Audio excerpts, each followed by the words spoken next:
Hello दोस्तों, प्यारे बच्चों, कैसे हैं आप सब। उम्मीद करता हूं आप लोग बहुत अच्छे होंगे, सुरक्षित होंगे। मैं कमल कुमार आपका आपके चैनल कॉमेट क्लासेस में स्वागत करता हूं। तो बच्चों, आज हम बात करने वाले हैं विज्ञान के पाठ नंबर 9 के बारे में, जिसका टाइटल है सजीव, उनकी विशेषताएं एवं आवास। यानी सजीवों की क्या क्या विशेषताएं हैं, कैसे वो निर्जीव वस्तुओं से भिन्न है, हमारे अंदर ऐसी ऐसी क्या क्या काबिलियत है जिसकी वजह से हम निर्जीवों से अलग है। जैसा कि हम सभी जानते हैं कि सजीव और निर्जीव वस्तुओं के बारे में बच्चों हमें बहुत पहले से ही सिखाया जाता है। जैसे कि आपके हाथ में अगर गेंद है तो वो एक निर्जीव वस्तु है, हम लोग सजीव हैं, कुत्ता बिल्ली सजीव है। अब हम किसी वस्तु को या किसी भी जीव जंतु को सजीव या निर्जीव कहते हैं तो वो कैसे कहते हैं, उनके बारे में जानेंगे। साथ ही हम जानेंगे कि हम किस प्रकार के आवास में रहते हैं। आवास का मतलब होता है बच्चों घर। हम कैसे घर में रहते हैं, क्या हम शुरुआत से ही पक्के मकानों में रहते आए हैं या फिर मकानों के भी अलग अलग अस्तित्व रहे हैं, उनके बारे में चर्चा करेंगे। साथ ही हम ये भी जानेंगे कि हम जो सामाजिक प्राणी हैं, यानी कि मैं और आप समाज में रहते हैं, वो किस प्रकार से सामाजिक बन पाए। तो चलिए विदाउट वेस्टिंग टाइम अपने इस चैप्टर को शुरू करते हैं, चैप्टर नंबर 9 को। हिंदी माध्यम के बच्चों के लिए ये हमारा चैप्टर नंबर 9 है, यानी कि पार्ट नंबर 9, सजीव, विशेषताएं एवं आवास। यानी सजीवों की विशेषताएं और सजीवों के आवास के बारे में हम पढ़ेंगे। पहेली और बूझो छुट्टियों में अनेक रोमांचक स्थानों की सैर पर गए। आप लोग भी बेटा जब छुट्टियां होती होंगी तो अलग अलग स्थानों पर जाते होंगे, अलग अलग प्रकार के जीव जंतु देखते होंगे। कहीं आप मछली देखते होंगे, कहीं आप कुत्ता बिल्ली देखते होंगे, कहीं आप भेड़ बकरियां देखते होंगे और कहीं पर आपने शेर भी देखा होगा। तो ऐसे ही आप अलग अलग स्थानों पर जाते हैं तो अलग अलग जगहों पर घूमकर हमें अलग अलग चीजें देखने के लिए मिलती है। ऐसे ही एक यात्रा पर वे ऋषिकेश में गंगा नदी देखने गए। वो ऐसी ही यात्रा पर एक गए थे, निकले थे और वो गंगा नदी देखने गए। उन्होंने हिमालय की हिमांचल पर्वत श्रृंखला के पर्वतों का पर्वतारोहण भी किया, जहां बहुत ठंड थी। यानी वो हिमालय पर्वतों पर भी गए जहां पर बहुत ठंड थी। इस पर्वतों पर उन्होंने ओक, चीड़, देवदार जैसे अनेक वृक्ष देखे जो उनके मैदानी क्षेत्रों के वृक्षों से बहुत अधिक भिन्न थे। यानी उन्होंने वहां पर देखा कि अरे भाई, हमारे यहाँ के पेड़ तो कुछ अलग तरीके के होते हैं और यहाँ के पेड़ कुछ अलग तरीके के हैं, कुछ तो विशेषताएं हैं ना। तो वातावरण के हिसाब से बेटा जीव जंतु भी अलग अलग जगहों पर अलग अलग पाए जाते हैं। अगर आप देखें यहाँ के लोगों को, अगर आप देखें नेपाल के लोगों को, चाइना के लोगों को, जापान के लोगों को, तो बेटा सभी में देखने के हिसाब से बहुत विभिन्नताएं हैं। हालांकि सभी के दो हाथ, दो पैर, नाक, कान सब दिखाई देंगे, पर उनका जो शारीरिक ढांचा होता है वो अलग अलग होता है। एक और अभियान में उन्होंने राजस्थान की यात्रा की एवं ऊंट पर उष्ण मरुस्थल में भी घूमे वो। यानी वो राजस्थान भी गए और उन्होंने मरुस्थल की यात्रा भी की। यहाँ से उन्होंने नागफनी के अनेक प्रकार के पौधे एकत्र किए। अंत में वे पुरी गए और उन्होंने समुद्र तट की सैर की और वहां केजुराइन के वृक्षों की कतार देखी। ठीक है, केजुराइना बोलते हैं इसे, केजुराइना की वृक्ष की कतारें देखी। इस स्थान के भ्रमण के रोमांचक एवं उल्लासपूर्ण क्षणों का स्मरण करते हुए उन्होंने अचानक एक विचार आया। यानी उन्होंने अलग अलग जगहों पर अलग अलग चीजें देखी और देखते हुए उनको ना अचानक से विचार आया, ये सभी स्थान एक दूसरे से भिन्न हैं। बिल्कुल, कुछ तो बहुत ठंडे हैं, कुछ बहुत गर्म हैं, कुछ उष्ण हैं, कुछ आर्द्र हैं, परंतु उन सभी स्थानों पर अनेक प्रकार के सारे जीव थे। यानी कि कह सकते हो कि अनेक प्रकार के बहुत सारे जीव उन्होंने देखे। अब जैसे कई स्थानों पर आपको भेड़ बकरियां देखने के लिए मिलती है बेटा, कई स्थानों पर आपको वो नहीं देखने के लिए मिलती है। कई स्थानों पर आपने देखा होगा गाय भैंस पाले जाते हैं और कई स्थानों पर गाय भैंसों को पालना थोड़ा जटिल होता है, इसीलिए वो लोग भेड़ बकरियों को पालते हैं और उनका दूध पीते हैं।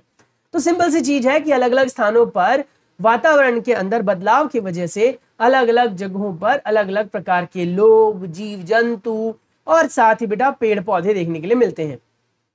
उन्होंने यह जानने की कोशिश की कि क्या पृथ्वी पर कोई ऐसा स्थान भी है जहां कोई भी जीव नहीं पाया जाता। हाँ, दिमाग में तो सवाल उठता है ना कि भैया, हमने देखा कि मरुस्थल में अनेक प्रकार के जीव है, हमने देखा कि राजस्थान में अलग प्रकार के जीव है, हमने देखा कि जो पठारीय क्षेत्र है वहां पर अलग प्रकार के जीव है, उसके बाद तटीय क्षेत्र होते हैं जहां पर पानी ज्यादा मात्रा में पाए जाते हैं बेटा, यानी नदी वगैरह, समुद्री इलाके, वहां पर अलग प्रकार के जीव है। तो उनके दिमाग में चला कि भैया ऐसा क्यों होता है। तो उन्होंने कहा कि अच्छा, अलग अलग जगहों पर अलग अलग प्रकार के जीव पाए जाते हैं। फिर दिमाग में सवाल उठता, अच्छा क्या हर जगह पर जीव पाए ही जाते हैं या कुछ ऐसे स्थान भी है जहां पर जीव होते ही नहीं। तो बूजो ने अपने घर के आसपास के स्थानों का अध्ययन किया। घर के अंदर उसने अलमारी एवं दरवाजों को देखा। उसने सोचा कि क्या इनमें कोई जीव या सजीव नहीं होंगे, परंतु उसे एक छोटी सी मकड़ी नजर आई। घर के बाहर भी वह किसी ऐसे स्थान के बारे में सोच नहीं पा रहा था जहां पर कोई जीव ना पाया जाए। पहेली ने दूर दूर के स्थानों के विषय में पढ़ना एवं सोचना प्रारंभ किया। उसे पता लगा कि लोगों ने तो ज्वालामुखी के मुख यानी मुहाने में भी सूक्ष्म जीवों की खोज की है, यानी उनको खोज निकाला है। यानी कहने का तात्पर्य यह है बेटा कि हमारे आसपास में जितने भी जगह क्षेत्र वगैरह पाए जाते हैं, इन सभी क्षेत्रों में अलग अलग प्रकार के जीव होते ही होते हैं। यानी कोई ऐसा क्षेत्र ही नहीं है जहां जीव ना पाए जाते हो। हाँ, वो बात अलग है, हम उन्हें सीधे तौर पर ना देख पाए, यानी कि मैंने देखा अच्छा वो तो कुत्ता भाग रहा है, वो बिल्ली भाग रही है, लेकिन जहां पर कुत्ता बिल्ली नहीं भी है या है भी बच्चों, वहां पर भी सूक्ष्म जीव तो पाए ही जाते हैं। तो कुल मिलाकर बात यह है कि ऐसा कोई भी स्थान नहीं है जहां सूक्ष्म जीव ना पाए जाते हो या सजीव ना हो। ऐसे यहाँ पर एक चित्र दिया गया है बेटा, जैसा कि आप देख सकते हैं। ये है बूझो भैया और ये है पहेली दीदी, और ये भ्रमण करने गए। इन्होंने देखा कि यहाँ पर इसे भेड़ दिखाई दिया, बगल में भी भेड़ है, देखो यहाँ पर भेड़ है। उसके बाद बेटा यहाँ पर इन्होंने गाय देखी, तांगा देखा, उन्होंने पेड़ पौधे देखे, पक्षियां देखी। तो इन तरह से या इस तरह से आप कह सकते हो कि अलग अलग प्रकार के जीव देखने के लिए उनको मिले, तितली वगैरह भी देखने को मिली। अब कुल मिलाकर बात क्या समझ में आई कि भैया ऐसा कोई भी क्षेत्र नहीं है जहां पर सजीव ना पाए जाते हो। अब है 9.1 सजीव एवं उनका परिवेश, यानी जो सजीव हमारे आसपास में है उनके परिवेश के बारे में हम बात करेंगे। पहेली एवं बूझों के मस्तिष्क में एक और विचार आया, यानी उन्होंने एक और सोच रखी। जिन स्थानों की उन्होंने सैर की थी वहां किस प्रकार के जीव पाए गए, यानी किस प्रकार के जीव पाए जाते हैं उनके बारे में उन्होंने सोचा। जैसे मरुस्थल में हमने जाना कि भैया क्या पाए जाते हैं, तो हमने देखा मरुस्थल में पाए जाते हैं ऊंट। हालांकि ऊंट तो अन्य क्षेत्रों में भी मिल जाते हैं, लेकिन मुख्यतः ऊंट राजस्थान में मरुस्थलीय इलाके में पाए जाते हैं। तो कह रहे मरुस्थल में ऊंट थे। पर्वत पर बकरी और याक देखे उन्होंने, जहां पर ठंडा इलाका होता है तो वहां पर उन्होंने बड़े बड़े बालों वाली बकरियां, और साथ ही बेटा वहां पर उन्होंने याक देखा। पूरी के समुद्र तट पर केकड़े एवं अनेक प्रकार की मछलियां देखी उन्होंने, जिन्हें मछुआरे पकड़ रहे थे। साथ ही चींटियों जैसे अनेक छोटे जीव अलग अलग स्थानों पर उपस्थित थे। इन क्षेत्रों में पाए जाने वाले विभिन्न प्रकार के पौधे अन्य क्षेत्रों के पौधों की प्रजातियों से भिन्न थे। उसके बाद कह रहे क्या कि इन भिन्न क्षेत्रों का परिवेश कैसा था, क्या उनका परिवेश भी एक समान था। तो अब हम ये जानेंगे। तो कहते हैं क्या कि अलग अलग प्रकार के जीव अलग अलग क्षेत्रों में पाए जाते हैं। कुछ कॉमन जीव होते हैं बेटा जो हर क्षेत्र में पाए जाते हैं, जो बिहार में भी पाए जाएंगे, राजस्थान में भी पाए जाते हैं, और साथ ही बेटा वो पर्वतीय इलाकों में भी पाए जाएंगे। यानी अलग अलग क्षेत्रों में अलग अलग जीव तो होते हैं, लेकिन कुछ जीव सामान्य रूप से हर जगह पाए जाते हैं। चलिए अब हम बात करेंगे क्रियाकलाप 1 के बारे में। क्या कहता है, आइए एक वन से प्रारंभ करते हैं जहां पाए जाने वाले सभी जीवों यानी पौधों, जंतुओं, वस्तुओं के बारे में हम सोचते हैं। एक जंगल में पाए जाने वाले जंतुओं, पौधों और वस्तुओं को सारणी 9.1 कॉलम 1 में लिखिए। दूसरे क्षेत्र या क्षेत्रों में पाए जाने वाले वस्तुओं को जंतुओं एवं पौधों के नाम के आधार पर भी आप सारणी में लिख सकते हैं। आप इस अध्याय में दिए गए उदाहरणों को इकट्ठा कर सारणी 9.1 को भर सकते हैं। अपने मित्रों, माता पिता, अध्यापक से भी इस विषय पर बातचीत करके विचार विमर्श करके बेटा भर सकते हैं तथा तालिका को पूरा कर सकते हैं। उसके बाद कह रहे हैं क्या कि अगर आप इसमें ना समझ पाए कि आखिर क्या क्या चीजें भरी जाएंगी, कैसे होगा, तो आप पुस्तकालय में जाएं, वहां पर विभिन्न प्रकार की पुस्तकें मिल जाएगी आपको जंतुओं से संबंधित, जिनमें जंतुओं, पौधों, खनिजों के बारे में लिखा होगा, उनमें भी आप जाकर पढ़ सकते हैं वहां पर। अब कहते हैं क्या कि इस सारणी में प्रत्येक कॉलम में एकाधिक या एक से अधिक छोटी बड़ी वस्तुओं एवं जीवों को सम्मिलित करने का प्रयास कीजिए, जिनको भी आप बेटा जानते हैं या आसपास में आप लोगों ने देखा है। जिस प्रकार की वस्तु हमें मिलती है वे शायद जीवित वस्तु या पौधे ना हो, संभवतः यह पौधों के भाग जैसे सूखी पत्तियां, जंतुओं के अवशेष जैसे हड्डी वगैरह भी हो सकते हैं। हमें विभिन्न प्रकार की मिट्टी, रोड़े भी मिल सकते हैं। अध्याय 5 में हम इसकी चर्चा कर चुके हैं कि समुद्र जल में लवण घुले हुए हैं और इस प्रकार की कुछ अन्य वस्तुएं भी हो सकती हैं। जैसे जैसे हम अध्याय को पूरा करेंगे आप सारणी 9.1 में कुछ और उदाहरण भी सम्मिलित कर पाएंगे। जब हम अन्य रोचक स्थानों की यात्रा करेंगे तब सारणी के बारे में और व्यापक रूप से सोच पाएंगे। यानी कोई जल्दबाजी नहीं है सारणी को भरने की बेटा, आपको खुद देखना है वन में क्या पाया जाता है। तो वन में जो चीजें पाई जाती है वो आप भरेंगे बेटा। पर्वतीय क्षेत्र में, मरुस्थल में, समुद्र में या अन्य स्थान कोई भी याद हो, किसी विशेष स्थान पर आप गए हो तो वो भी आप यहाँ पर भर सकते हैं। अब ये तालिका भरने की कोशिश आप खुद से करें और अभी नहीं भरना है इसको, हम इसको बेटा चैप्टर के बाद में भरेंगे। जब ये चैप्टर पूरा कंप्लीट हो जाएगा तब आप भरोगे, जिससे कि कुछ और जीवों के बारे में भी जानकारी आपको मिल जाएगी। और अगर आपको व्यापक जानकारी होगी तो आपको बस टेंशन ही नहीं होगी, आप धड़ाधड़ भर दोगे। तो चलिए हम बात करते हैं हमारे इस भाग के बारे में, यानी सारणी 9.1 के भाग के बारे में। तो देखो वन में क्या पाया जाता है। अरे भैया वन में बहुत सारी चीजें पाई जाती है। सूखे पत्ते होते हैं, झाड़ियां होती हैं, सांप होते हैं। उसके बाद बेटा वन में और क्या पाए जाते हैं, गोबर पाई जाती है, मल इत्यादि। और हो सकता है कि जीव जंतुओं की हड्डियां पाई जाती हों, कांटेदार वृक्ष पाए जाते हों, बड़े बड़े वृक्ष पाए जाते हों और साथ ही खतरनाक जीव जैसे शेर, चीता इत्यादि भी पाए जाते हैं। तो इस तरीके से हम कह सकते हैं कि हमारे आसपास में जो अलग अलग जीव है वो अलग अलग क्षेत्रों में पाए जाते हैं। तो ये चीज आपको ध्यान रखनी है। ऐसे पर्वतीय क्षेत्रों में आपको क्या मिलता है, तो पर्वतीय क्षेत्रों में बेटा बड़े बड़े बालों वाले याक, भेड़, बकरियां ये सब आपको देखने के लिए मिलती हैं। मरुस्थलीय क्षेत्र में बेटा ऊंट मिल जाता है आपको देखने के लिए, लकड़ी के खिलौने मिल जाते हैं देखने के लिए बेटा, रेतीली भूमि मिल जाती है। अब ये कह रहे हैं ना आपको जंतुओं के बारे में लिखना है, पौधों के बारे में, जैसे कटीले पौधे मिलते हैं पर्वतीय क्षेत्रों पर और साथ ही बेटा जो मरुस्थलीय क्षेत्र है वहां पर, तो यह आप लिख सकते हैं। साथ ही बेटा कहता है क्या कि अन्य वस्तुएं भी अगर आपको कुछ मिलती हैं तो उनके बारे में आप सोचकर यहाँ लिख सकते हैं। और वैसे हम इसको भरेंगे बाद में, ठीक है। क्यों भरेंगे बेटा बाद में हम, क्योंकि आपको पता लग गया होगा, क्योंकि बहुत सारी चीजें हमें हैं इस मतलब इस चैप्टर में पढ़ना, जो पौधों के बारे में आपको बताएगा, जीवों के बारे में आपको बताएगा या अन्य जंतुओं के बारे में भी बेटा आपको बताएगा। तो लगभग हमारी 13 मिनट की क्लास हो चुकी है और उम्मीद करता हूं कि आपको इस चैप्टर का टाइटल तो समझ में अब आ ही चुका होगा। तो कहते हैं क्या आपको प्रतीत होता है कि इन दोनों कॉलम के जीव बहुत अलग प्रकार के हैं। इन दोनों कॉलम के मतलब कौन से, अनुकूल वातावरण के बारे में बात कर रहा है। देखो 9.2 आवास एवं अनुकूलन। क्रियाकलाप 1 में आपके द्वारा सूचीबद्ध किए गए पौधे एवं जंतुओं से आपको क्या मिला, क्या आपको अनेक प्रकार के सजीव मिले। तालिका 9.1 के मरुस्थल वाले कॉलम और समुद्र वाले कॉलम को, ठीक है, इनको ध्यान से देखिए। देख लिया, अगर आप भर लेंगे तो देख लेंगे बेटा। और कहते हैं कि क्या ये अलग है, हाँ, मरुस्थलीय इलाके में अलग प्रकार के जीव पाए जाते हैं जो आवास के हिसाब से बिल्कुल अलग देखने में मिलते हैं।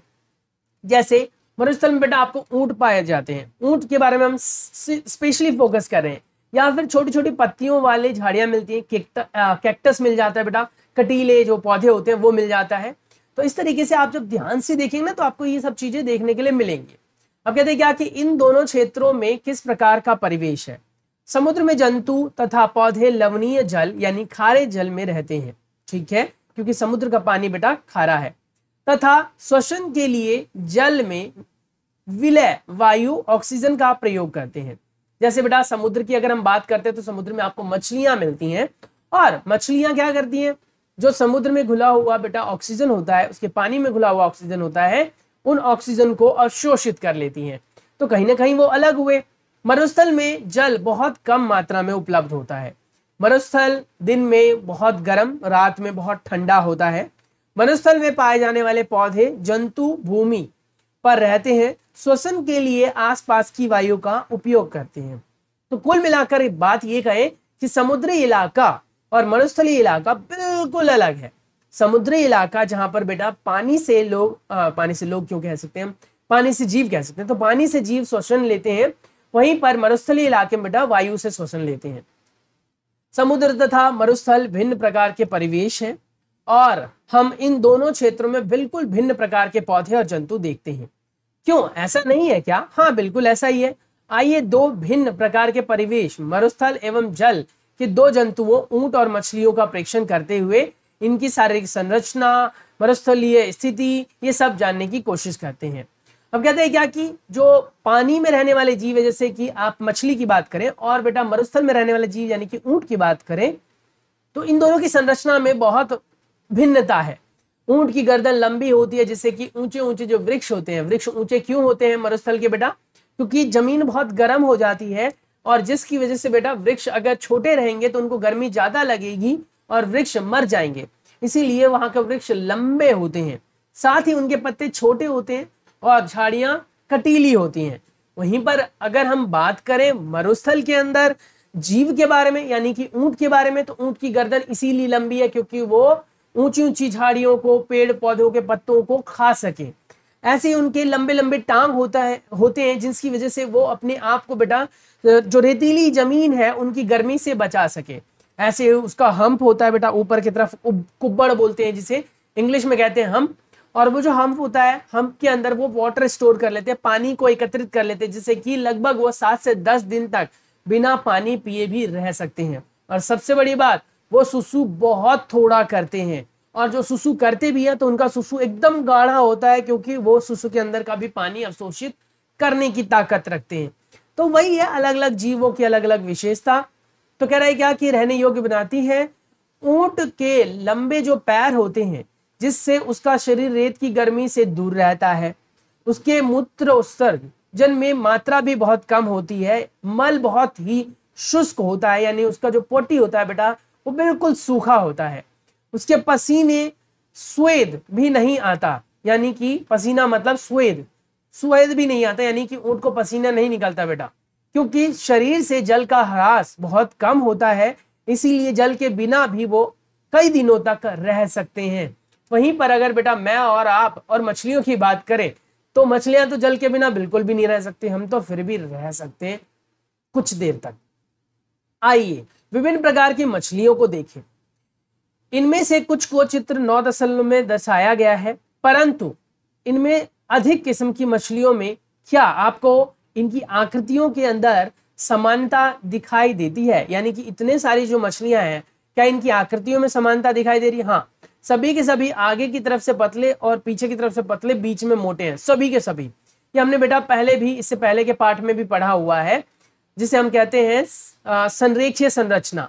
तो ये जो है, इसमें पीछे पतला है, ये आगे पतला है, चोंच जैसी संरचना है, जिससे कि ये पानी में आसानी से तैर सकते हैं। तो ये सभी मछलियों की खास बात होती है।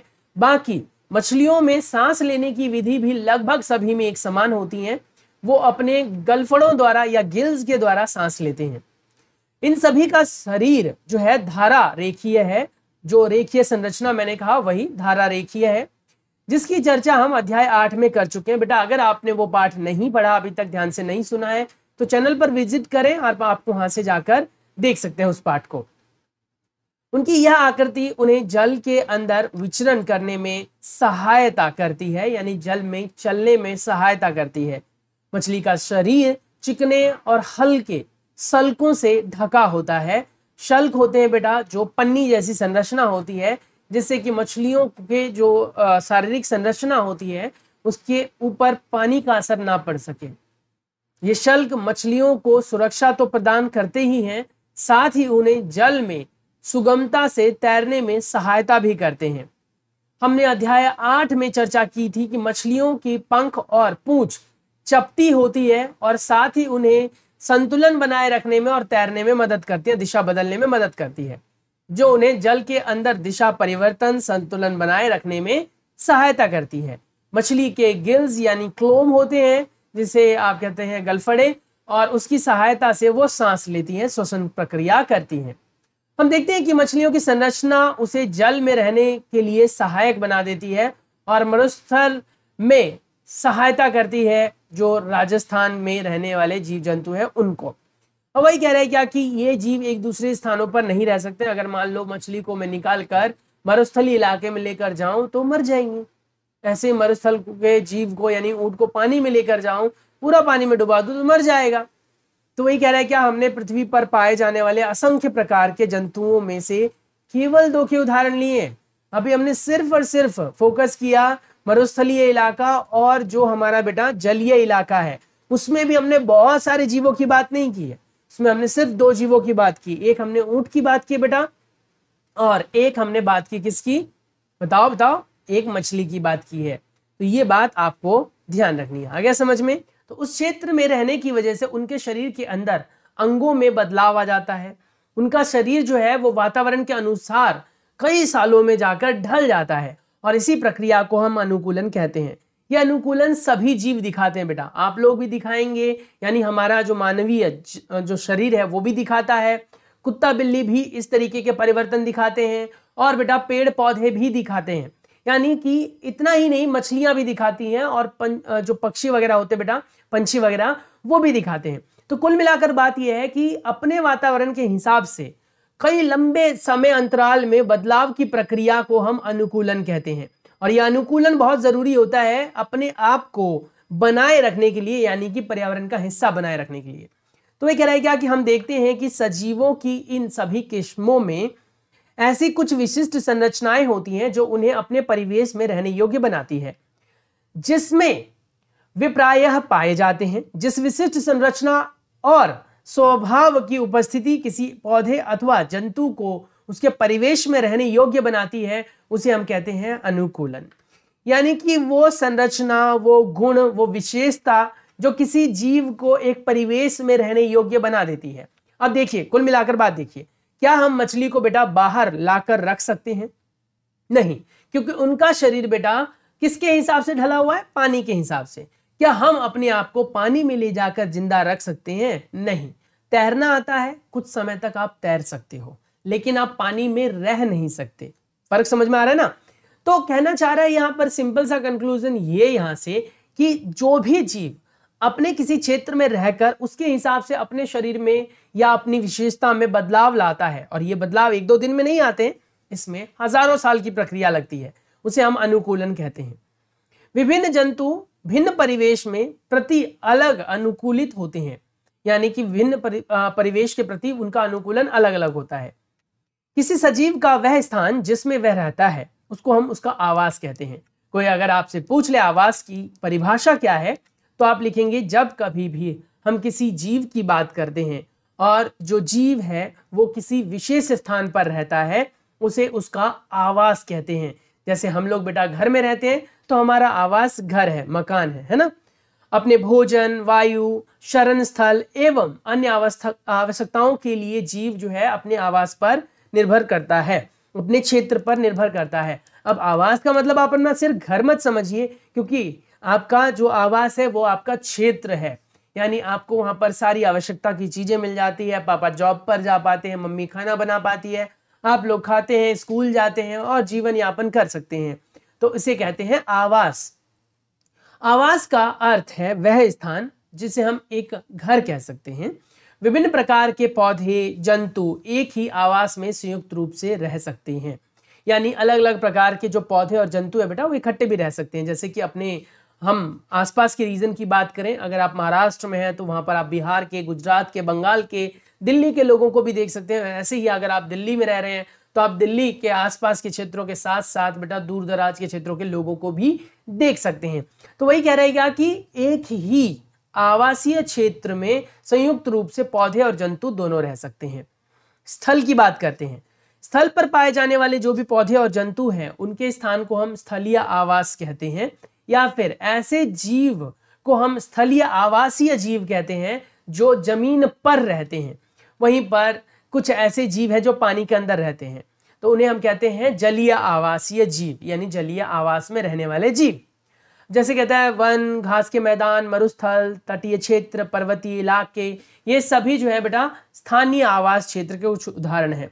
जलाशय, जलदल, झील, नदियां, समुद्र, जहां पौधे और जंतु जल में रहते हैं उन्हें जलीय आवास कहते हैं, यानी ऐसे आवास को जलीय आवास कहते हैं। और इन जीवों को जलीय जीव कहते हैं। विश्व के विभिन्न भागों में पाए जाने वाले वनों, घास के मैदानों, मरुस्थलों, तटीय एवं पर्वतीय क्षेत्रों में भी बहुत विषमताएं हैं, यानी कि ये सभी क्षेत्र एक दूसरे से बेटा अलग हैं और जिसके फलस्वरूप जीव भी अलग अलग प्रकार के यहाँ पर पाए जाते हैं। यही सेम जो है बेटा जलीय आवास के लिए भी काम करता है। जलीय आवास में भी अलग अलग प्रकार के जीव पाए जाते हैं और जलीय आवास भी बेटा एक तरीके का नहीं होता है। कहीं पर मीठा पानी पाया जाता है, कहीं खारा पाया जाता है, कहीं गंदा पानी पाया जाता है, कहीं गर्म पानी पाया जाता है। तो कहीं ना कहीं जो ये जगह भी है वो भी अलग अलग है, प्राणी अलग अलग पाए जाते हैं। तो किसी आवास में पाए जाने वाले सभी जीवों, जैसे कि हम बात करें जैव घटक के बारे में, तो जितने भी जीव और पौधे जो जीवित हैं बेटा वो रहते हैं, उन्हें हम कहते हैं जैव घटक। किसी आवास में पाए जाने वाले सभी जीव, जीव का मतलब ही हो गया जीवित से, तो जो जीवित वस्तुएं पाई जा रही हैं उन्हें हम जैविक घटक कहते हैं। अब आप ऐसा बिल्कुल भी ना समझें या कतई ना समझें कि सिर्फ जैविक घटक में ही हम रह सकते हैं, अजैविक घटक की तो हमें कोई आवश्यकता नहीं है। बिल्कुल गलत सोच रहे हैं आप। यानी जैविक घटक के साथ साथ बेटा हमें अजैविक घटक भी चाहिए। अजैविक घटक किसे कहते हैं? जो जैविक नहीं है, यानी कि बेटा मिट्टी, चट्टान, वायु, पानी, है ना, अग्नि और बेटा धूप, ये सब।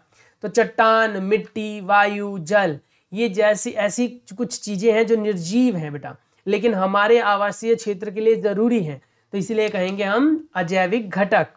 सूर्य का प्रकाश, ऊष्मा भी हम अजैविक घटक में ही डालेंगे। हम जानते हैं कि कुछ पौधे जो हैं वो बीजों से उगते हैं, तो आइए बीज का अंकुरण करते हैं और इस प्रक्रिया को समझने की कोशिश करें और साथ ही हम भूमिका अध्ययन को समझाएंगे अपने स्कूल में। चलिए, अब कहता है क्या कि अपने परिवेश में होने वाले परिवर्तन के साथ सामंजस्य स्थापित करने के लिए बड़े बड़े जीव अपने शरीर के अंदर कुछ छोटे मोटे परिवर्तन कहते हैं। उदाहरण के लिए यदि आप मैदानी क्षेत्र में रहते हैं और अचानक से आप ऊंचे पर्वतीय क्षेत्र में चले जाएं, तो हमें दिनों तक श्वास लेने में, यानी कुछ दिनों तक श्वास लेने में या शारीरिक व्यायाम वगैरह करने में असुविधा हो सकती है। पहाड़ पर हमें तीव्र श्वसन लेना पड़ता है और फिर जब आप वहां पर कुछ दिनों तक रहने लगते हैं तो वो सब चीजें आपके लिए नॉर्मल हो जाती है। आप आसानी से उसके हिसाब से ढल जाते हैं, आपका जो शरीर है वो कम थकने लगता है, इत्यादि इत्यादि।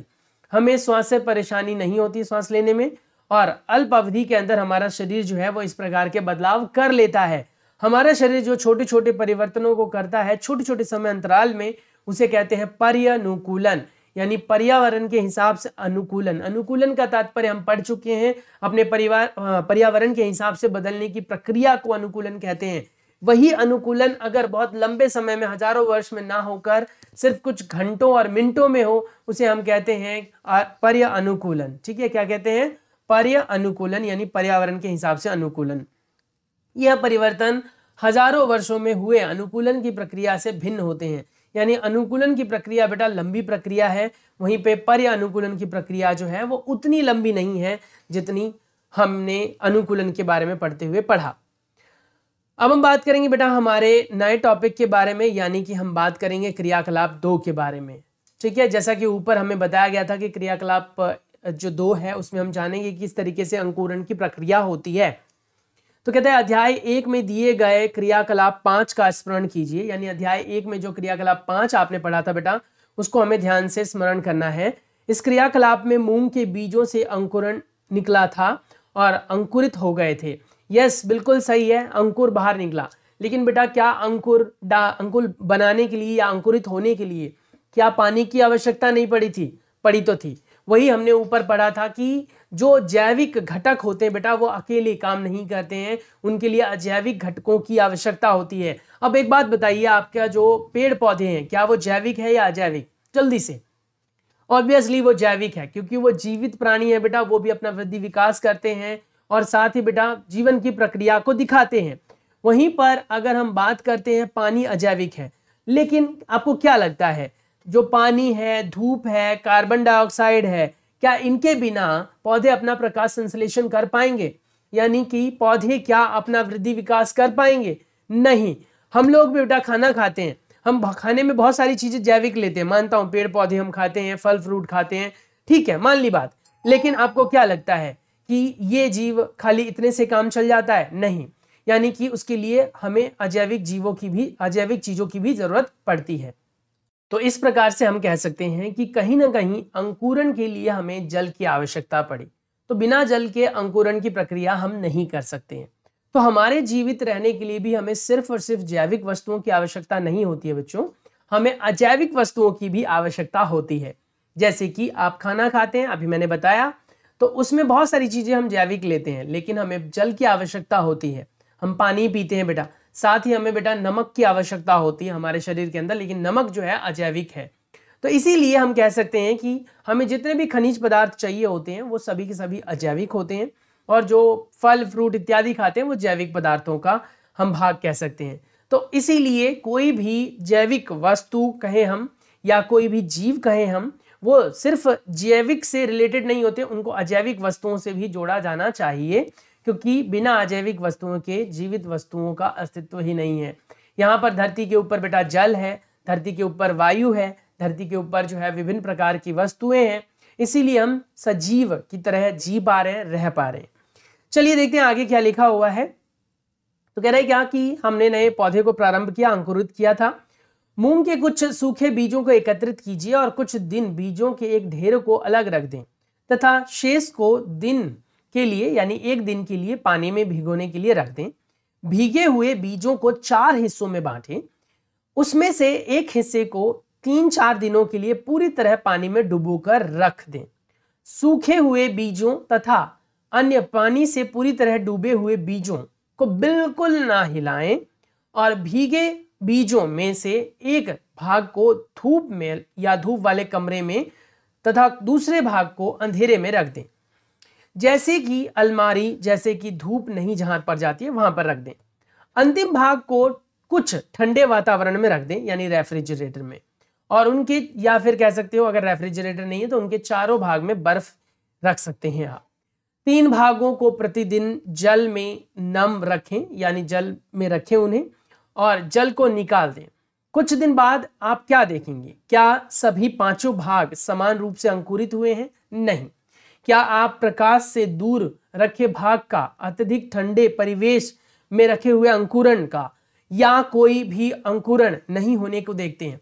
यानी कुल मिलाकर बात यह है कि ये कहता है कि कुछ मूंग की बीज लीजिए, और मूंग के बीज बेटा इसलिए लेते हैं क्योंकि वो जल्दी अंकुरित हो जाते हैं, उसको पानी में भिगो लेना है, कुछ को सूखा रखना है। अब आपको 5 हिस्सों में बांट लेना है, तो कहता है क्या कि एक हिस्सा आपको सूखा रख लेना है, एक हिस्सा को आपको फ्रिज में डाल लेना है, एक हिस्से को आपको पानी में डालकर धूप में डालना है, और एक हिस्से को जो है पानी में पूरा डुबो कर रखना है, और एक हिस्सा जो बच गया वो पानी में डालकर अंधेरे में रखना है। अब वो कहता है कि किस हिस्से में अंकुरण ज्यादा हुआ वो बताइए।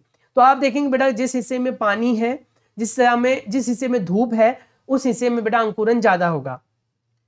क्या आपने पाया कि वायु, जल, प्रकाश, ऊष्मा जैसे अजैव घटक सजीव के लिए अत्यंत आवश्यक है? बिल्कुल। वास्तव में बेटा अजैव कारक सभी जीवों के लिए महत्वपूर्ण है, बहुत जरूरी है। बिना अजैविक कारक के हम रह ही नहीं सकते, जैसे मैंने अभी आपको थोड़ी देर पहले अपना एग्जाम्पल ही दिया था। हम देखते हैं कि सजीव बहुत ठंडे, बहुत उष्ण परिवेश में पाए जाते हैं। क्या ऐसा नहीं है? हाँ है। सजीव बेटा हर परिवेश में पाए जाते हैं। ये जीव इस विषय परिवेश में या विषम परिवेश में जीवित रहने के लिए किसी विशिष्ट व्यवस्था को अपनाते हैं। यहां हम अनुकूलन की बात कर रहे हैं, यानी यहां पर अनुकूलन काम आता है। अनुकूलन अल्पकाल में नहीं होता, इसको होने में हजारों वर्षों की अवधि में किसी विशेष क्षेत्र के अजैव घटकों के परिवर्तन के कारण आते हैं। यानी कि अजैविक परिवर्तन जो होते रहते हैं और लगातार कई समय तक होते रहते हैं, उसकी वजह से बेटा परिवर्तन देखने के लिए मिलते हैं। वे जंतु जो इन परिवर्तनों के प्रति अपने आप को नहीं ढाल पाते मर जाते हैं, और जो इन परिवर्तनों के प्रति ढाल लेते हैं वो अनुकूलित हो जाते हैं और अपने आप को उस परिवेश के अनुसार ढालकर जीवित रह जाते हैं। जंतु विभिन्न अजैविक कारकों के लिए विभिन्न विधियों में से आपको कौन सी विधि के बारे में पढ़ना है, कौन सा अनुकूलन है, उसके बारे में हम बात करेंगे। जंतु विभिन्न अजैविक कारकों के लिए विभिन्न विधियों से अपने आप को अनुकूलित करते हैं। आपको इसका परिणाम विभिन्न आवासों में जीवों की विविधता के होने से पता लग जाएगा। आइए कुछ आवास, इनके अजैविक घटकों और विभिन्न प्रकार के अनुकूलन के बारे में चर्चा करें। अब है हमारे पास 9.3 विभिन्न आवासों की यात्रा। कुछ स्थलीय आवास की बात करते हैं, यानी कि मरुस्थल की। मरुस्थल के अजैविक घटक, यानी जो घटक होते हैं, अजैविक घटक क्या है वहां पर बेटा? रेत और तेज गर्मी और कम पानी की मात्रा। मरुस्थल के अजैविक घटकों एवं ऊंट के अनुकूलन के विषय में हम पहले ही चर्चा कर चुके हैं। बिल्कुल, हम कर चुके हैं। मरुस्थल में पाए जाने वाले अन्य जंतुओं एवं पौधों में क्या होता है वो हम जानेंगे। वैसे भी हम थोड़ा बहुत तो पढ़ ही चुके हैं कि उनके हम्प होते हैं, मैंने बताया था, लंबे लंबे पैर होते हैं, लंबी गर्दनें होती हैं और साथ ही बेटा पैर उनके आगे से चौड़े होते हैं जिससे कि रेत में धंसे ना। क्या उनमें भी इसी प्रकार अनुकूलन पाए जाते हैं? हाँ, बिल्कुल पाए जाते हैं, पौधों में भी और पत्तों में भी। अब ये देखिए चित्र 9.4 बिल में मरुस्थलीय जंतु, यानी जो बिल है उसमें मरुस्थलीय जंतु रहते हैं बेटा, क्योंकि जो ऊपर अगर वो रहेंगे तो उनको बहुत ज्यादा गर्मी लगेगी और पानी की मात्रा बहुत कम होती है, तो इसीलिए बेटा उनको वहां पर गर्मी से बचने और कम पानी के खपत के लिए जाना पड़ता है, छुपना पड़ता है।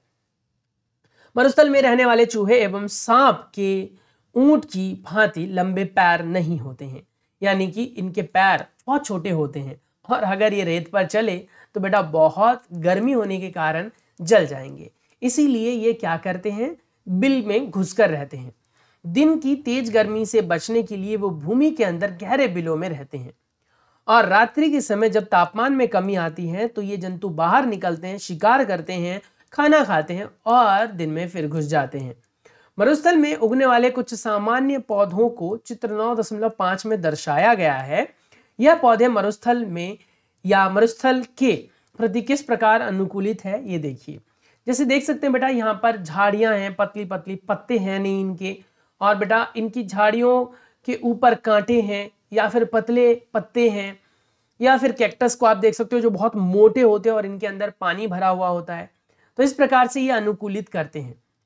क्रियाकलाप 3 की बात करेंगे। गमले में लगा एक कैक्टस तथा पत्तियों वाला एक पौधा कक्षा में लाइए।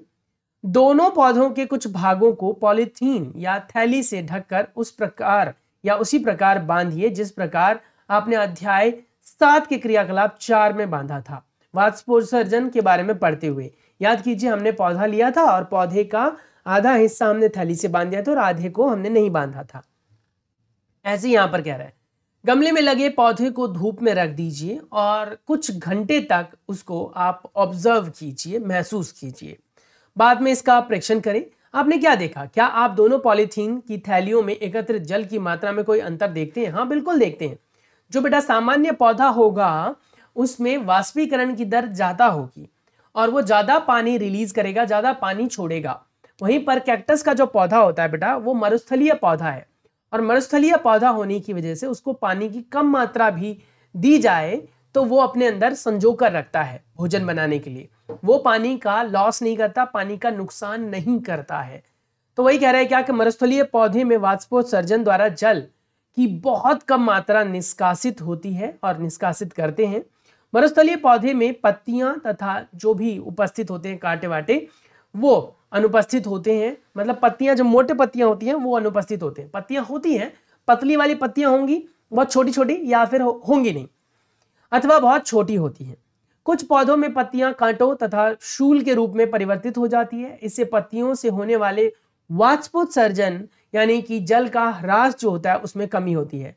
नागफनी के पत्तियों यानी कि जिसे आप कैक्टस कहते हैं बच्चों, नागफनी में पत्तियों जैसी जिस संरचना को आप देखते हैं वह वास्तव में इसका तना है, पत्ती नहीं है। यानी नागफनी में बेटा कोई पत्ती नहीं होती है। इस पौधों में प्रकाश संश्लेषण सामान्यतः तनों में होता है तथा एक मोटी मोमी परत से ढका होता है जिससे पौधों को जल संरक्षण में सहायता मिलती है। अधिकतर मरुस्थलीय पौधों की जड़ें जल अवशोषण के लिए मिट्टी में बहुत गहराई तक चली जाती हैं। यानी इनकी जो जड़ें होती हैं बेटा वो बहुत अंदर तक होती है क्योंकि गर्मी ज्यादा होने के कारण यहाँ पर पानी की कमी होती है और जिसकी वजह से इनकी जड़ें बहुत अंदर तक चली जाती है। और साथ ही इनकी पत्तियां नहीं होती हैं या होती हैं तो बहुत छोटी होती हैं। कैक्टस में कोई पत्ती नहीं होती, वो तना होता है और तने से ही प्रकाश संश्लेषण की प्रक्रिया होती है। अमूमन हमने पढ़ा था बच्चों की प्रकाश संश्लेषण की एक ऐसी प्रक्रिया है प्रकाश संश्लेषण, जिसमें आप कह सकते हैं कि जो पत्तियां होती हैं वो भोजन बनाती हैं क्लोरोफिल की मदद से, धूप की मदद से, सनलाइट जिसे हम कहते हैं बेटा। क्लोरोफिल को हिंदी में हरित लवक भी कहा जाता है। अब हम बात करेंगे पर्वतीय क्षेत्र के बारे में और उसमें होने वाले परिवर्तन। ये आवास क्षेत्र सामान्यतः बहुत ठंडे होते हैं और इनमें तेज हवाएं चलती हैं। कुछ क्षेत्रों में शीतकाल में हिमपात भी होता है, यानी कि बहुत बर्फबारी होती है।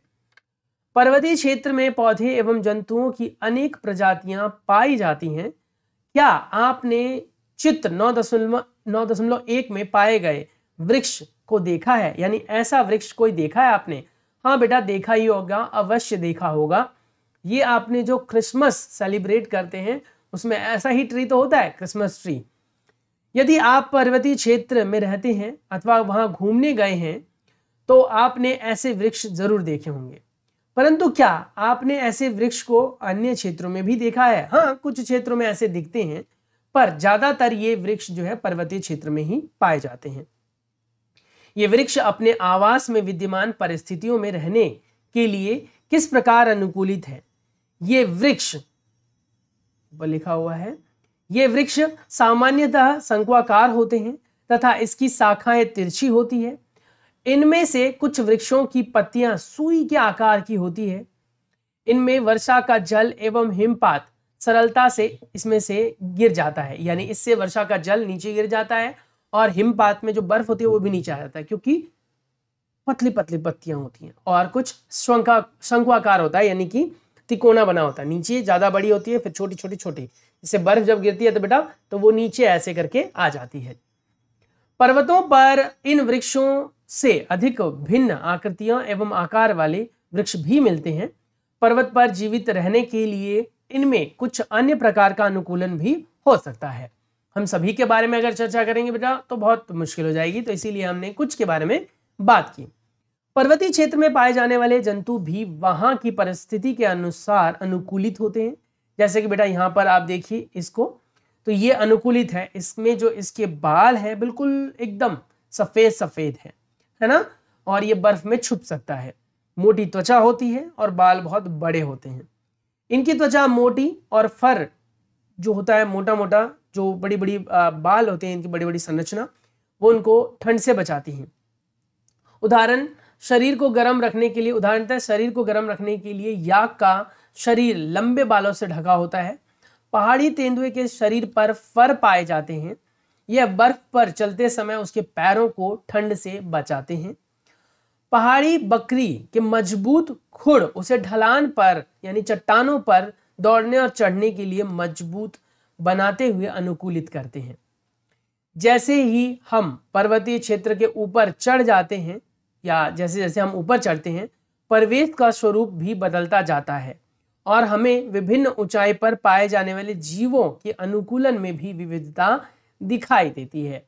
अब देखिए बेटा, यहाँ पर ये बकरी है और ये पहाड़ी बकरी है बेटा, और इसके शरीर पर बड़े बड़े फर भी हैं और साथ ही बेटा खुर भी मजबूत होते हैं इसके। उसके बाद ये याक है, इसके बड़े बड़े बाल होते हैं बेटा, और याक नहीं मतलब याक की प्रजाति जैसा ही है, और याक भी ऐसा ही कुछ होता है, याक ही कह सकते हैं आप इसे भी, या फिर ये कुछ पहाड़ी गाय जैसा कुछ कह सकते हैं आप। उसके बाद ये तेंदुआ है। उसके बाद है घास स्थल, जो घास पर रहने वाले जीव हैं। शेर वन अथवा घास स्थल में रहता है तथा एक ऐसा शक्तिशाली जंतु है जो हिरन जैसे जंतुओं का शिकार कर उन्हें मार कर के खाता है। यह मटमैले कलर के होते हैं, हल्के भूरे रंग के होते हैं, जिससे कि ये मिट्टी के मैदानों में छुपे रह सकें। एक शेर एवं हिरण का चित्र देखिए, जो चित्र 9.8 में दिया गया नीचे। इन दोनों जंतुओं की आंखें और उनके चेहरे पर किस प्रकार की स्थिति है वो देखिए। क्या वे चेहरे के सामने हैं या फिर बगल में है, पार्श्व रूप से हैं। शेर के अगले पैर के नखर लंबे होते हैं और जिन्हें वह पादांगुलियों के नीचे खींचकर छिपा सकते हैं। क्या शेर की यह संरचना उसके जीवन यापन में सहायता करती है? उसका मटमैला रंग शिकार करने के दौरान घास में छुपने में मदद करता है या फिर और किस तरीके के बदलाव होते हैं? अब देखिए बेटा, इसका जो रंग है ये घास के रंग के समान है, जो इसको छिपने में मदद करता है, जिसकी वजह से ये आसानी से शिकार कर सकते हैं। तो वही कह रहा है, हिरन का भी अपना ही कुछ बदलाव है। ये इसके जो पैर होते हैं वो बहुत तेजी से भागते हैं बेटा, और लंबे होते हैं, वजन हल्का होता है इनका, पतले दुबले होते हैं। और अगर आप गौर से देखें तो शिकारी की जो आंखें होती हैं वो आगे होती हैं, और शिकार की आंख बेटा बगल में होती हैं।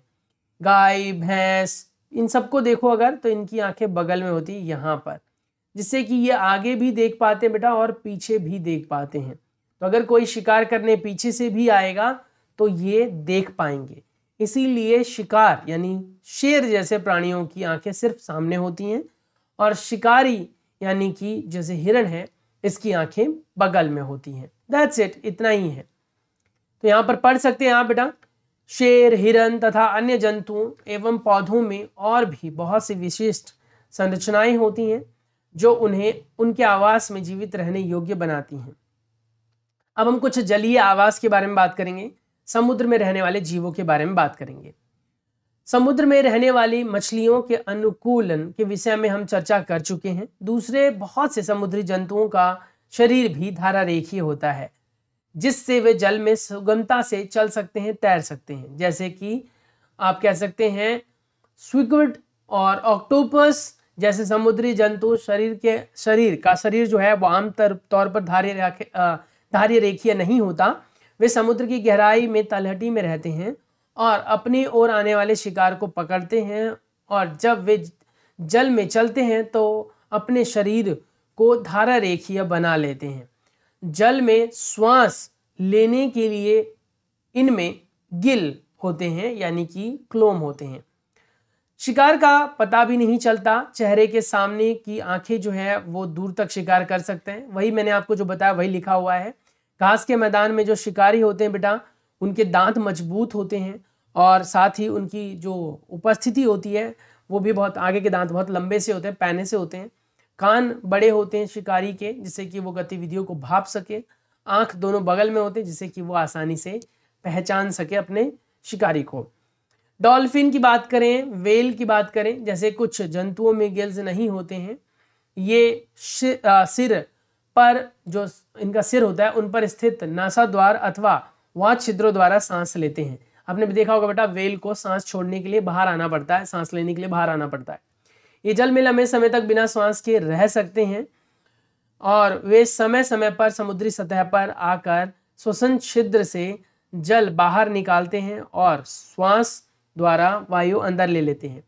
क्या आपने कभी दूरदर्शन अथवा समुद्री जीव पर चलचित्र में डॉल्फिन की एक ऐसी रोचक क्रिया को देखा है क्या? हाँ, देखा है, डॉल्फिन को खेलते हुए देखा होगा आपने। अब हम बात करेंगे तालाब एवं झीलों के बारे में। तालाब और झील, क्या आपने तालाब, झील, नदियों, नालों में पौधों को उगे हुए देखा है? हाँ, बिल्कुल देखा है हमने। यदि संभव हो तो समीपवर्ती किसी तालाब का भ्रमण कीजिए या वहां पर जाइए, और वहां दिखाए गए या जो भी दिखाई दे रहा है बेटा, उसको, पौधे को बाहर निकाल लीजिए और पौधे के तनों को, जड़ों को ध्यान से देखिए। आप देखेंगे कि कुछ जो पौधे होते हैं वो आधे जल के अंदर होते हैं, कुछ पूरे जल के अंदर होते हैं, कुछ जल से बाहर होते हैं। अब देखिए, यहाँ जो पौधा है बेटा, इसकी जड़ें नीचे हैं लेकिन पौधा बाहर है, और ये तैर पा रहे हैं आसानी से। तो वही कह रहा है क्या कि इसको देखिए और महसूस कीजिए। अब कहता है इनमें से कुछ पौधों की जड़ें जलाशय की तलहटी की मिट्टी में स्थित रहते हैं, यानी ये देखिए यहाँ पर नीचे, और स्थलीय पौधों में जड़ मिट्टी से जल एवं खनिज पोषण के लिए अवशोषण का महत्वपूर्ण कार्य करती है। परंतु जलीय पौधों में जड़ें आकार में बहुत छोटी होती हैं एवं इनका मुख्य कार्य पौधों को तलहटी में जमाए रखना होता है, यानी कि बस उसको पकड़ के रखना होता है। इन पौधों का तना लंबा और खोखला और हल्का होता है, जिसकी वजह से ये पानी की सतह पर वृद्धि करके तैर सकते हैं। इनकी पत्तियां एवं फूल जल की सतह पर प्लवन करते हैं, यानी तैरते हैं। कुछ जलीय पौधों या पौधे में पूर्ण रूपेण डूबे रहते हैं जल में, और ऐसे पौधों के सभी भाग जल में वृद्धि करते हैं। इनमें से कुछ पौधों की पत्तियां संकरी और पतले रिबन की तरह होती है। यह बहते जल में सरलता से मुड़ जाती हैं और कुछ अन्य जलमग्न पौधों में पत्तियां बहुत अधिक विभाजित होती है, जिससे जल इसके बीच में बहता रहता है और पत्तियों को कोई क्षति भी नहीं पहुंचती। यानी कहने का मतलब ये नुकीले होते हैं और हल्के होते हैं। मेंढक की बात करें, मेंढक आमतौर पर तालाब में पाया जाने वाला एक जंतु है। यह तालाब के जल एवं स्थल दोनों पर रह सकता है। इसके पश्चपाद यानी कि पिछले पैर लंबे होते हैं और मजबूत होते हैं, जो उन्हें छलांग लगाने एवं शिकार को पकड़ने में सहायता करते हैं। इसके पश्चपाद में जाल युक्त पादांगुली होती है, जो इन्हें तैरने में भी मदद करती हैं। हमने केवल कुछ ही जंतुओं एवं पौधों की चर्चा की और हमने जाना, जबकि विभिन्न आवास में रहने वाले जीवों के बारे में अगर हम बात करें तो बहुत अधिक हैं। अध्याय 7 में सुझाए गए क्रियाकलाप के अंतर्गत पत्तियों की एल्बम तैयार कर चुके होंगे आप, और आपने पौधों की अनेक प्रजातियों के बारे में जाना होगा। कल्पना कीजिए कि यदि हम पृथ्वी के सभी क्षेत्रों में उपलब्ध पौधों की पत्तियों का एक एल्बम तैयार करें तो इनमें कितनी विविधता होगी। बहुत ही ज़्यादा मुश्किल काम होगा, और अगर हम कर भी लेते हैं तो विविधता बेटा बहुत ज़्यादा होगी। अब हम बात करेंगे हमारे आसपास के जीव के बारे में। हमारे आसपास में कैसे जीव पाए जाते हैं उनके बारे में हम चर्चा करेंगे। आ रहा है ना समझ में? हमने विभिन्न प्रकार के जीवों के बारे में जाना और समझा। अभी कह रहे क्या कि हमने विभिन्न आवासीय क्षेत्रों की यात्रा की, अनेक पौधे और जंतुओं के बारे में चर्चा की। क्रियाकलाप 1 में हमने विभिन्न परिवेश में पाए जाने वाले वस्तुओं, पौधों और जंतुओं के बारे में भी जानते हुए सूची बनाई। कल्पना कीजिए कि यदि हम जानना चाहें कि हमारी जो सूची है उसमें सजीव कौन से हैं, उनके उदाहरण कौन कौन से हैं, या फिर कौन से निर्जीव हैं, उनके बारे में कैसे पता लगाएंगे। तो आइए वन में पाए जाने वाले कुछ वस्तुओं के विषय में सोचें। वृक्ष, आरोही लता, विसर्पी लता, छोटे बड़े जंतु, पक्षी, सर्प, कीट, चट्टान, पत्थर, मिट्टी, जल, वायु, सूखी पत्तियां, मृत जंतु, छत्रक और काई, ये वन में पाए जाने वाले कुछ सामान्य वस्तुओं के उदाहरण हैं। इनमें से कौन सा सजीव है? अपने चारों ओर पाए जाने वाले विभिन्न वस्तुओं के विषय में भी सोचिए और तथा इनमें कौन से सजीव है, निर्जीव है, उनको छांटिए। कुछ प्रकरणों में हमारे लिए यह आसान होगा, बहुत आसानी से हम पहचान सकते हैं कि कौन सा सजीव है और कौन सा निर्जीव। बहुत सारी विशेषताएं होती हैं सजीव की जो उन्हें निर्जीव से अलग करती हैं, पर कुछ ऐसी बातें भी हैं जो सजीव और निर्जीव दोनों में कॉमन हो सकती हैं। तो उस केस में आपके लिए ये जज कर पाना कि कौन सजीव है कौन निर्जीव थोड़ा सा मुश्किल होता है। उदाहरण, हमारे घर की कुर्सियां अथवा मेज जैसी वस्तुएं सजीव नहीं होती, ये हम जानते हैं। पहेली जो एडवर्ड लियर द्वारा रचित कंप्लीट नॉनसेंस का यह छंद पढ़ रही थी, उसने ये छंद पढ़ा और पढ़कर ये बात कही बूझों से। अब इस छंद में क्या है ये आप पढ़ लेना बेटा, मैं आपको वैसे ही समझा देता हूं। इसमें टेबल और कुर्सी के बीच में बातें हो रही है। कुर्सी कहती है कि भैया तुम्हें पता नहीं हम गर्मी में कितने तपे हैं, यानी गर्मी में देखा होगा आपने कुर्सियां बनाई जाती हैं तो लकड़ियों को काट कर, छील कर, ठोक ठाक कर कुर्सियां बनाकर उसे धूप में सुखाया जाता है पेंट इत्यादि करके। तो ये कह रहे हैं कि धूप में मैं बहुत तपी हूँ, हमारे पास 4 पैर है फिर भी हम नहीं चल सकते हैं।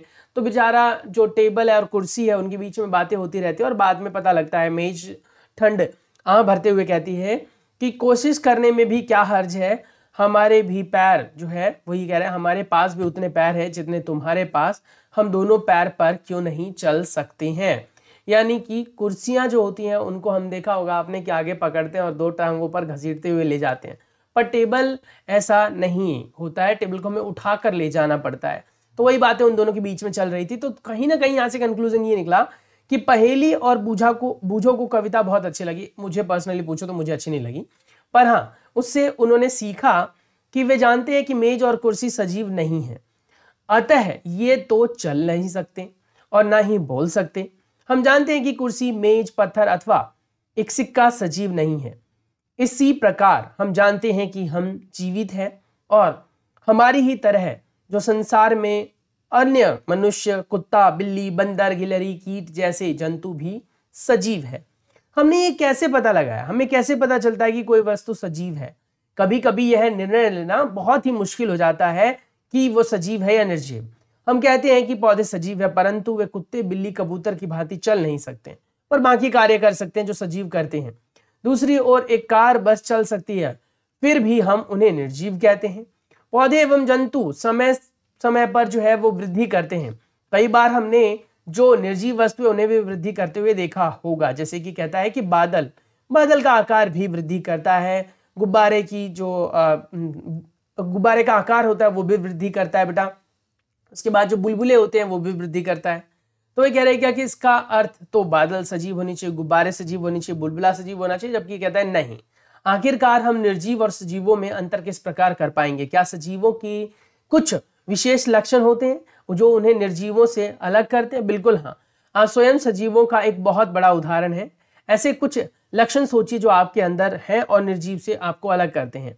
अपनी नोटबुक में ऐसे लक्षणों के नाम लिखिए और उनकी सूची बनाइए और ध्यान दीजिए कि क्या अन्य जीव जंतु भी इन लक्षणों को दिखाते हैं। संभवतः कुछ लक्षण सभी जंतुओं में एक समान होते हैं, यानी कॉमन होते हैं। अब जैसे आता है पहला लक्षण। पहला लक्षण है, क्या सभी सजीवों को भोजन की आवश्यकता होती है? हाँ, सभी सजीव भोजन करते हैं बेटा, निर्जीव भोजन नहीं करते हैं। अध्याय 1 में 2 में हमने जाना था कि सभी सजीवों को भोजन की आवश्यकता होती है। भोजन हमारे शरीर के लिए, विभिन्न जंतुओं के लिए कह सकते हैं आप, नितांत आवश्यक है। हमने यह भी सीखा था कि प्रकाश संश्लेषण के द्वारा भोजन बनाया जाता है पौधों द्वारा। जंतु भोजन के लिए दूसरे पौधों पर या जंतुओं पर निर्भर होते हैं, या फिर आप कह सकते हैं कि जंतु चाहे पौधे, दोनों को भोजन तो चाहिए। भोजन सजीवों को उनकी वृद्धि विकास के लिए आवश्यक है। सजीवों को उनके अंदर होने वाले विभिन्न प्रकार के जैव प्रक्रम को चलाए रखने के लिए भोजन की आवश्यकता होती है। तो कुल मिलाकर बात यह हो गया कि सभी जीव भोजन करते हैं, ये बात तय है। क्या सभी जीवों में वृद्धि भी, जो आपने देखा होगा आपके अंदर भी वृद्धि विकास होती है बेटा। आप जब बहुत छोटे थे, फिर बड़े हुए, फिर उससे बड़े हुए, तो यही पूछना चाह रहे हैं कि क्या सभी जीव वृद्धि विकास दिखाते हैं? यस। क्या 4 साल पुराना कुर्ता आपको अभी भी ठीक आता है, या फिर कोई भी पैंट या निक्कर इत्यादि, इसे आप अब नहीं पहन सकते? क्या ऐसा ही है? हाँ, बिल्कुल ऐसा ही है। हम नहीं पहन सकते। इतने वर्षों में हम लंबे हो जाते हैं, थोड़े मोटे हो जाते हैं, और हमें इसका आभास भी नहीं होता, पर हो रहा होता है वृद्धि और विकास। तो वही कह रहा है क्या कि हर चीज जो है जीवित प्राणियों के अंदर वृद्धि विकास तो दिखाती है। हाँ, वो बात अलग है कि आकार में वृद्धि विकास जो है वो एक समय तक ही होता है, उसके बाद वृद्धि विकास होना रुक जाता है हमारा। जंतुओं के बच्चे भी वृद्धि विकास करते हैं, कुत्ते बिल्ली भी वृद्धि विकास करते हैं बेटा। आपने देखा होगा एक पिल्ला, जो कुत्ते का बच्चा होता है, वो पहले पिल्ला होता है, छोटा सा होता है, फिर धीरे धीरे कुत्ते में परिवर्तित हो जाता है। अंडे से स्फुरित होकर जो है चूजा बाहर निकल जाता है। और हम लोग तो फिर बहुत बढ़िया उदाहरण है। हम तो कहते हैं सबसे पहले हम कैसे होते हैं? शिशु की अवस्था में ऐसे होते हैं, पहले हम उठ फिर भी नहीं सकते हैं, फिर बैठना सीखते हैं, फिर हम चलना सीखते हैं। जब चलना आ जाता है तो फिर हम खड़े होना सीख लेते हैं, फिर उसके बाद हम चलना फिरना, और फिर पप्पा मम्मी की तरह हम भी हो जाते हैं। तो इस तरीके से हमारे जीवन की ये प्रक्रिया है। तो ये कह रहे हैं सिर्फ हम ही नहीं बेटा, अन्य जो जीव है वो भी दिखाते हैं। अन्य जीव भी वृद्धि विकास करते हैं और बदलाव दिखाते हैं बेटा। तो ये कह रहे हैं क्या कि देखिए, वृद्धि करके मुर्गी अथवा मुर्गा दोनों में परिवर्तन आ जाता है। पौधे भी वृद्धि करते हैं। अपने चारों ओर पाए जाने वाले विभिन्न प्रकार के पौधों का अवलोकन कीजिए। सभी पौधे छोटे होते हैं, फिर उसके बाद उनके में वृद्धि विकास होता है। उनके पत्ते छोटे होते हैं, फिर उसका वृद्धि विकास होता है, और ऐसी स्थिति आती है जब वो बिल्कुल दूसरे पेड़ पौधों के समान बहुत बड़े से हो जाते हैं। कुछ दिन, कुछ सप्ताह बाद पौधों को देखिए, फिर आप ऐसे लगातार उनको देखते रहिए, तो आप महसूस करेंगे कि उनके अंदर वृद्धि विकास होता है। क्या निर्जीव वस्तुएं भी वृद्धि विकास दिखाती हैं? तो नहीं, ये नहीं दिखाती हैं। उसके बाद है अगला पॉइंट हमारे पास, वो कहता है कि क्या सभी सजीव श्वसन करते हैं? क्या सभी जो सजीव है वो सांस लेते हैं? बिल्कुल बेटा, सभी जीव सांस लेते हैं, और वो बात अलग है कि सांस लेने की विधियां अलग अलग है। क्या हम श्वसन के बिना रह सकते हैं? नहीं। नाक में अगर चिमटी लगा ले और मुंह को दबा लें तो बेटा सांस नहीं आएगी। तो इसीलिए कह रहे हैं कि हम सांस के बिना नहीं रह सकते। हम सांस लेते हैं तो वायु जो है शरीर के अंदर और बाहर जाता है, जिसकी वजह से हमारे शरीर के अंदर ऑक्सीजन की पूर्ति होती है। वही कह रहे हैं कि जब हम सांस छोड़ते हैं तो शरीर के अंदर वायु जो भी होता है वो बाहर निकलती है। श्वास लेना श्वसन क्रिया कहलाती है, और श्वसन क्रिया का हिस्सा है। श्वसन में अंदर ली गई वायु जो है वो ऑक्सीजन होती है, जिसे हम O2 भी कहते हैं बेटा। कौन सी गैस होती है? ऑक्सीजन गैस और इसको हम O2 से दर्शाते हैं। कुछ मात्रा का उपयोग होता है, इसी क्रिया में बनी हुई कार्बन डाइऑक्साइड हम सांस के तौर पर बाहर निकालते हैं। गाय, भैंस, कुत्ता, बिल्ली जैसे अन्य जीवों को भी आपने सांस लेते हुए जरूर देखा होगा। इनमें से किसी भी जंतु का विश्राम अवस्था में परीक्षण कीजिए, उसके उदर की गति को देखिए, यानी उदर होता है बेटा पेट वाले हिस्से को देखिए, तो आप देखेंगे क्या कि वो मंद मंद गति कर रहे हैं, जिससे हमें ये पता लगता है कि वो सांस ले रहे हैं और छोड़ रहे हैं। श्वसन सभी जीवों के लिए आवश्यक है। ग्रहण किए हुए भोजन से श्वसन द्वारा ही ऑक्सीजन से मिलकर टूटता है वो और हमें ऊर्जा मिलती है। अगर बेटा हम सांस नहीं लेंगे तो भोजन करने का कोई फायदा नहीं, क्योंकि उससे ऊर्जा हमें नहीं मिलने वाली है। कुछ जंतुओं में गैस आदान प्रदान का तरीका भिन्न हो सकता है, लेकिन श्वसन होता है जो श्वसन का एक हिस्सा होता है। उदाहरण के लिए केंचुए जो है त्वचा द्वारा सांस लेते हैं। हमने पढ़ा मछलियां जो है वो गिल द्वारा सांस लेते हैं, जिनकी सहायता से वो जल में विलय ऑक्सीजन को अपने जो गिल्स है उससे अवशोषित कर लेते हैं। क्या पौधे भी श्वसन करते हैं? पौधे की श्वसन प्रक्रिया गैसों का आदान प्रदान उनकी पत्तियों द्वारा होता है। हमने पहले भी पढ़ा हुआ है बेटा, स्टोमेटा में छेद होते हैं जिससे गैस का आदान प्रदान किया जाता है। पत्तियों में सूक्ष्म रंध्र पाए जाते हैं जिन्हें स्टोमेटा कहते हैं, जो ऑक्सीजन का निर्माण करती है, ऑक्सीजन छोड़ती है और कार्बन डाइऑक्साइड जो है लेती है, फिर कार्बन डाइऑक्साइड छोड़ती है और ऑक्सीजन लेती है। यानी उनके बॉडी के अंदर बेटा दोनों गैसेस की जरूरत होती है। ऑक्सीजन उनके खाने को तोड़ने के लिए जरूरी होता है बेटा, और कार्बन डाइऑक्साइड से वो अपना खाना बनाते हैं। हम जानते हैं कि प्रकाश की उपस्थिति में पौधे वायु की उपस्थित या वायु में उपस्थित कार्बन डाइऑक्साइड का उपयोग द्वारा भोजन करते हैं और बनाते हैं तथा ऑक्सीजन छोड़ते हैं। श्वसन क्रिया दिन और रात दोनों में ही निरंतर चलती रहती है। भोजन बनाने की क्रिया में निष्कासित ऑक्सीजन की मात्रा पौधे द्वारा श्वसन में उपयोग की गई ऑक्सीजन की अपेक्षा बहुत कम होती है। कई बच्चों को ये गलतफहमी हो जाती है कि पौधे ऑक्सीजन नहीं लेते हैं, वो कार्बन डाइऑक्साइड लेते हैं। बेटा भोजन को तोड़ने के लिए चाहे कोई भी सजीव क्यों ना हो, पौधे ही क्यों ना हो बेटा, उन्हें ऑक्सीजन की जरूरत होगी ही होगी। हाँ, वो बात अलग है कि जितना ऑक्सीजन वो बनाते हैं उसकी अपेक्षा में ऑक्सीजन वो कम मात्रा में प्रयोग में लेते हैं। अब कहता है कि क्या सभी जीव या सजीव उद्दीपन के प्रति अनुक्रिया करते हैं? उद्दीपन मतलब होता है बेटा हमारे आसपास में होने वाला परिवर्तन। अगर आप नंगे पैर टहल रहे हैं और आपको पैर में अचानक किसी कांटे या नुकीली वस्तु लग जाती है, पड़ जाती है, तो उस पर आप अनुक्रिया करते हैं। आप अगर बैठे और आपका दोस्त पीछे से आए और आपको यहाँ पर गुद्दी गुद्दी कर दे, आप ऐसे उठते हैं अचानक से, इसी को कहते हैं बेटा अनुक्रिया करना। या फिर आप सो रहे हैं अचानक से और किसी ने गरम गरम आप कह सकते हैं जो गिलास है वो आपके किसी शरीर के अंग पर भिड़ा दिया, आप अचानक से चौंक कर उठते हैं। तो ये कह रहा है क्या कि अब अपने प्रिय व्यंजक को देखते हैं और आपने नोटिस किया होगा, ओहो, देखते ही आपको अनुभव होना शुरू हो जाता है। आप अंधेरे के स्थान में भी तेज धूप में आते हैं। जब अंधेरे से आप तेज धूप में आते बेटा, तो आपकी आंखें जो है वो बंद हो जाती है, जिससे कि आप अपनी आंखों की सुरक्षा कर सकें। ये भी उद्दीपन है। आपने प्रिय व्यंजक, तेज प्रकाश, कांटों, उपरोक्त स्थितियों में आपके बाह्य वातावरण में होने वाले परिवर्तनों के कुछ उदाहरण देखें। हम इन सभी प्रकार के परिवर्तनों के प्रति अनुक्रिया करते हैं और वातावरण में होने वाले परिवर्तनों को उद्दीपन कहते हैं। यानी उद्दीपन एक ऐसी प्रक्रिया है बेटा जिसमें हम बाहरी वातावरण में परिवर्तन देखते हैं और उसके प्रति अनुक्रिया करते हैं। क्या आप दूसरे जंतुओं में भी उद्दीपन की अनुक्रिया होते हुए देखा है? हाँ बिल्कुल। खाना देते समय जंतु पशु के व्यवहार को ध्यान से देखिए। अगर आप किसी कुत्ते को बेटा बिस्किट देते हैं तो वो अपना पूंछ हिलाने लग जाता है। मछली को अगर आप दाना देते हैं या फिर आटा वगैरह डालते हैं पानी में, तो उसकी अनुक्रिया देखिए। या गाय भैंसों को आप चारा देते हैं तो आपने देखा होगा कि वो आपको चाटना शुरू कर देते हैं या फिर आप से रगड़ने लग जाते हैं, लिपटने लग जाते हैं। तो ये उद्दीपन है बेटा, यानी हमारे बाह्य वातावरण में होने वाले बदलाव के कारण शरीर में अनुक्रिया। क्या वे भोजन देखते ही अचानक अधिक चैतन्य नहीं हो जाते? हाँ बिल्कुल। जब आप एक चिड़िया की ओर कदम बढ़ाते हैं तो वो क्या करती है? उड़ जाती है भाई।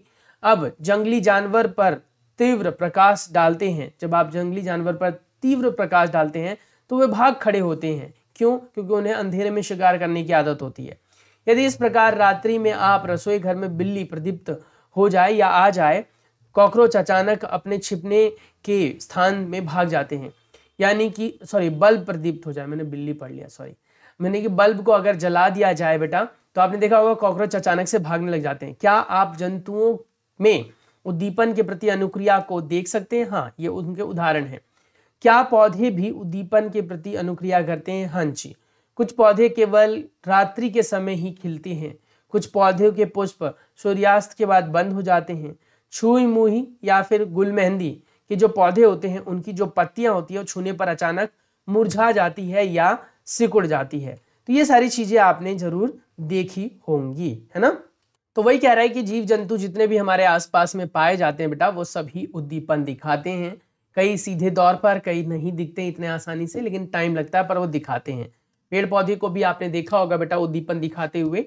जिधर की तरफ धूप होती है बेटा उधर की तरफ पौधे की जो डंडियां होती हैं, पौधे की जो शाखाएं होती हैं वो झुक जाती हैं, वो उद्दीपन को ही दिखा रही होती हैं। कहता है क्रियाकलाप 4 कीजिए। एक कमरे में खिड़की जिसमें आप कह सकते हो दिन भर धूप आता है, उधर आप एक पौधा अपने गमले में लगाइए, बिल्कुल ऐसे चित्र के हिसाब से। ठीक है, आपको जिधर धूप आती है बेटा उससे थोड़ा सा साइड में करके पौधे को लगाना है और आपको लगातार 2-3 दिन तक पानी देना है और उस पौधे को वहीं रखना है। आप देखेंगे आपके जितने भी गमले के पौधे हैं सब धूप की तरफ झुक जाएंगे। शुरुआत में ये ऐसे नहीं होते हैं, शुरुआत में ये बिल्कुल सीधे थे, पर धीरे धीरे ये झुक जाते हैं किधर की तरफ, धूप की तरफ। तो ये कह रहे गमला को रखिए और कुछ दिन तक पौधे को नियमित रूप से जल देते रहिए। क्या यह पौधा खुले हुए स्थान पर रखे हुए पौधे की तरह सीधा ऊपर वृद्धि करता है? नहीं, ये थोड़ा टेढ़ा हो जाता है, ये सीधा वृद्धि नहीं करता। तो ज्ञात कीजिए ये किस ओर मुड़ता है। आपके विचार में क्या यह किसी उद्दीपन की प्रति या उद्दीपन के प्रति अनुक्रिया है? बिल्कुल, सभी सजीव अनुक्रिया दिखाते हैं बेटा। इस अनुक्रिया के बारे में आप कक्षा 9वीं और 10वीं में व्यापक रूप से पढ़ेंगे। अभी बस ये जानिए कि पेड़ पौधे भी उद्दीपन दिखाते हैं, हम लोग तो दिखाते ही हैं। तो वही कह रहा है कि इसे हम उद्दीपन कहते हैं। अब आता है हमारे पास सजीवों में उत्सर्जन। जो कुछ भी बेटा हम खाते हैं हमारे शरीर के अंदर पचने के बाद कुछ अवशिष्ट पदार्थ बनता है, उन अवशिष्ट पदार्थों को हमारे शरीर से बाहर निकालना बहुत जरूरी है, उसी को हम कहते हैं उत्सर्जन। सभी सजीव भोजन करते हैं और जीव इस ग्रहण या इस प्रकार से आप कह सकते हो ग्रहण किए हुए भोजन की संपूर्ण मात्रा का उपयोग नहीं कर सकते या नहीं करता। यानी जो कुछ भी आप खाते हैं बेटा, जैसे आप मान लीजिए कुछ भी खाते हैं तो उसका सभी के सभी हिस्सा आप ग्रहण नहीं कर सकते। उसमें कुछ हिस्सा जो है वो विशेष रूप से आप कह सकते हैं व्यर्थ पदार्थ के रूप से हमें शरीर से बाहर निकालना होता है। तो ये कह रहे हैं आहार का केवल कुछ ही भाग जीवों के शरीर द्वारा उपयोग में आता है, बाकी भाग जो है वो शेष भाग जो है वो अपशिष्ट के रूप से शरीर से बाहर निकाल देते हैं। इसी प्रक्रिया के फलस्वरूप हमारे शरीर के कुछ अवशिष्ट पदार्थ जो उत्पन्न होते हैं वो भी बाहर आ जाते हैं। तो वही कह रहा है क्या, सजीवों द्वारा इन अवशिष्ट पदार्थों के निष्कासन की प्रक्रिया को उत्सर्जन कहते हैं। यानी उत्सर्जन एक ऐसी प्रक्रिया है बेटा जिस प्रक्रिया से शरीर द्वारा अवशिष्ट पदार्थों को बाहर निकाला जाता है। क्या पौधों में भी उत्सर्जन होता है? हाँ, पौधे भी उत्सर्जन करते हैं, परंतु इनमें उत्सर्जन का ढंग कुछ अलग है। जैसे वो उत्सर्जन के तौर पर बेटा जल को वाष्पीकृत करते हैं, या फिर बेटा ग्लू वगैरह आपने देखा होगा आम वगैरह के पेड़ पर ग्लू निकलते हुए, गोंद निकलते हुए, या फिर बेटा हमने पढ़ा था कि ऑक्सीजन के रूप में वो जो अवशिष्ट पदार्थ है वो छोड़ते हैं। तो ये कह रहा है कि पौधे जो हैं वो उनके अवशिष्ट पदार्थ अलग प्रकार के होते हैं और उनका अवशिष्ट पदार्थ का त्यागने का तरीका अलग होता है। पौधों को कोई हानि नहीं पहुंचती, ये अवशिष्ट पदार्थ उनके अंदर होते भी होते हैं। तो कुछ पौधों में अवशिष्ट पदार्थों का निष्कासन स्राव के रूप में होता है और उत्सर्जन सभी जीवों द्वारा सामान्य दूसरा लक्षण है जो दिखाया जाता है। क्या सभी जीव प्रजनन करते हैं? हाँ, सभी जीव प्रजनन करते हैं, सभी जीव के बच्चे पैदा होते हैं बेटा। बच्चे पैदा होने के तरीके अलग हैं। क्या आप कभी कबूतर अथवा किसी पक्षी के नीर या घोंसले में देखा है? वे नीर में अंडे देते हैं और कुछ अंडे प्रफुल्लित होकर छोटे छोटे बच्चों के रूप में बाहर निकल जाते हैं। यानी कहने का मतलब हमने खुद को भी देखा होगा बेटा, आपके आस पड़ोस में कोई बच्चा पैदा हुआ हो तो मानव जाति का बच्चा पैदा होता है, फिर वो बड़ा होता है। ऐसे कुत्ते बिल्ली भी बच्चे पैदा करते हैं बेटा। तो ये कह रहा है पंछी अंडे देते हैं जिसे स्फुटन द्वारा नवजात उत्पन्न होते हैं, जिसके फूटने के बाद नए बच्चे पैदा होते हैं। चिड़िया ने बेटा अंडा दिया और अंडा देने के बाद इसके अंडे फूट गए और फूटने के बाद इसमें से बच्चे पैदा हुए। बेटा ये अंडों को निषेचित करती है और निषेचन की प्रक्रिया के बाद फूटते हैं। ऐसा नहीं कि किसी पक्षी ने या पंछी ने अंडे दिए और आप जाके उसे फोड़ दो तो बच्चा आ जाएगा, ऐसे नहीं आता है। तो आप ऐसी गलती ना करें, कहीं आपको आसपास में अंडा देखे और आपको जल्दबाजी हो बच्चे जल्दी निकालने की तो कहीं जाकर फोड़ दो, ऐसे नहीं होगा। वो अंडे सेते हैं और सेने के बाद बेटा अंडा जब परिपक्व हो जाता है तो अपने आप फूट जाता है। जंतु प्रजनन द्वारा अपने जैसे संतान को उत्पन्न करते। तो यहाँ से बेटा आप इसकी परिभाषा भी लिख सकते हैं, प्रजनन क्या होता है। जंतु प्रजनन द्वारा अपनी जैसी संतान को उत्पन्न करते हैं। हाँ, वो बात अलग है कि प्रजनन का ढंग अलग है, कुछ अंडे देते हैं, कुछ शिशु देते हैं। जैसे कि बिल्ली जो है बेटा वो बच्चे देती है, कुत्ता बच्चे देता है, और बेटा जो गाय भैंस है वो भी बच्चे देते हैं, हम लोग भी बच्चे देते हैं, अंडे नहीं देते हैं। ऐसे कह रहे हैं क्या कि क्या पौधे भी प्रजनन करते हैं? हाँ जी हाँ, पौधे भी प्रजनन करते हैं। जंतुओं की तरह पौधों में भी प्रजनन का तरीका भिन्न भिन्न होता है। कुछ पौधे बीज द्वारा उगते हैं, कुछ पौधे जो है बेटा अपने अंगों द्वारा ही उग जाते हैं। तो वही कह रहे हैं क्या कि कुछ पौधे बीज के अतिरिक्त अपने कायिक भागों से उत्पन्न होते हैं, जैसे कि बेटा आलू से बाहर निकल आते हैं। और कुछ ऐसे होते हैं बेटा जो कलम द्वारा भी उगाए जाते हैं, कुछ ऐसे होता है जो पत्तियों द्वारा उग जाते हैं। तो ये सब ध्यान रखना है। क्रियाकलाप 5, गुलाब मेहंदी की धड़ कलम लीजिए कह सकते हैं, और मिट्टी में लगाइए और नियमित रूप से उसे पानी देते रहिए। आप देखेंगे कुछ दिनों बाद जो है वो बड़ा हो जाएगा। कलम से पौधा बनाना सरल कार्य नहीं है। यदि आप कलम में वृद्धि नहीं हुई तो निराश ना हो, यानी आपके कलम में वृद्धि नहीं हुई तो निराश ना हो। यदि संभव हो सके तो माली से बात करके कलम से पौधे बनाने की प्रक्रिया की जांच करते हुए समझें। यानी बेटा आप जो है ना उनके हिस्सों को काट कर अगर आप लगाएंगे तो आपके लिए थोड़ा मुश्किल हो सकता है कि आपका पौधा ना लगे, पर निराश होने की जरूरत नहीं है। ये भी हो सकता है कि आप लगा लें, और अगर नहीं लगा पाते हैं तो किसी माली वगैरह से बात करें। सजीव प्रजनन की प्रक्रिया द्वारा अनेक जो है वो प्रकार के संतान पैदा करते हैं, यानी सभी अलग अलग प्रकार के संतान पैदा करते हैं। जैसे मनुष्य को पैदा करता है, कुत्ता बिल्ली को ही पैदा करेंगे। तो वही कह रहे हैं क्या कि सजीव प्रजनन द्वारा अपने जैसे समान अनेक संतान उत्पन्न करता है। विभिन्न जीवों में प्रजनन की जो विधियां हैं वो अलग अलग प्रकार से होती हैं। आने वाली कक्षाओं में आप बेटा अलग अलग तरीके से पढ़ेंगे अलग अलग प्रकार के प्रजनन के बारे में। अब आता है कि क्या सभी जीव गति करते हैं? हाँ, सभी जीव गति करते हैं। वो कुछ गतियां आपको दिखती हैं, कुछ नहीं दिखती है। अध्याय 8 में हमने जाना कि गति के विभिन्न तरीके होते हैं। एक स्थान से दूसरे स्थान तक जाने की विधि को हम गति करना कहते हैं। पौधों के विषय में क्या विचार है? क्या वे भी गति करते हैं? पौधे सामान्यतः भूमि पर जकड़े खड़े रहते हैं, अतः वे एक स्थान से दूसरे स्थान तक नहीं जा सकते, परंतु विभिन्न पदार्थ जैसे कि जल, खनिज और संश्लेषित खाद्य पदार्थ पौधे के विभिन्न भाग से एक जगह से दूसरी जगह तक संवहित होते हैं। तो गति तो उसमें भी होती है। क्या आपने पौधे के अन्य भागों की गति भी देखी है? पुष्पों का खिलना बंद होना गति है। क्या आप याद कर सकते हैं कुछ पौधे विभिन्न उद्दीपन के प्रति अनुक्रिया दिखाते हैं? गति है। कुछ पौधे या कुछ निर्जीव वस्तुओं को भी गति करते हुए देखा होगा आपने। पौधे नहीं बेटा, यहाँ पर निर्जीव वस्तु है, जैसे बस, कार, कागज, छोटे छोटे टुकड़े जो होते हैं और पन्नी इत्यादि, ये सब गति करते हैं। क्या इनकी गति सजीवों की गति एक प्रकार की है या किस प्रकार से भिन्न है? प्रकृति में विविध प्रकार की जीव पाए जाते हैं, लेकिन उन सभी में कुछ न कुछ लक्षण एक समान होते हैं, जिसकी हम पहले ही चर्चा कर चुके हैं। मृत्यु सजीव के लिए एक सामान्य लक्षण है। क्योंकि जीव की मृत्यु होती है, इसीलिए जीवों की प्रजातियां हजारों वर्ष तक अस्तित्व में रह सकती हैं, जबकि प्रजनन कर अपने संतान उत्पन्न करें। ठीक है, यानी कह रहा है कि कोई भी जीव अपने अस्तित्व को तभी बनाए रख सकता है बेटा जब वो प्रजनन करे। तो कुल मिलाकर बात यहाँ से क्या क्लियर होती है कि प्रजनन क्यों करते हैं कोई जीव? अगर आपसे पूछ ले तो आप क्या बताएंगे? अपने जैसे संतान को उत्पन्न करने के लिए और अपनी निरंतरता को बनाए रखने के लिए। अगर कोई जीव इस धरती पर हमेशा हमेशा के लिए बने रहना चाहता है तो उसे बच्चे पैदा करना होता ही होता है।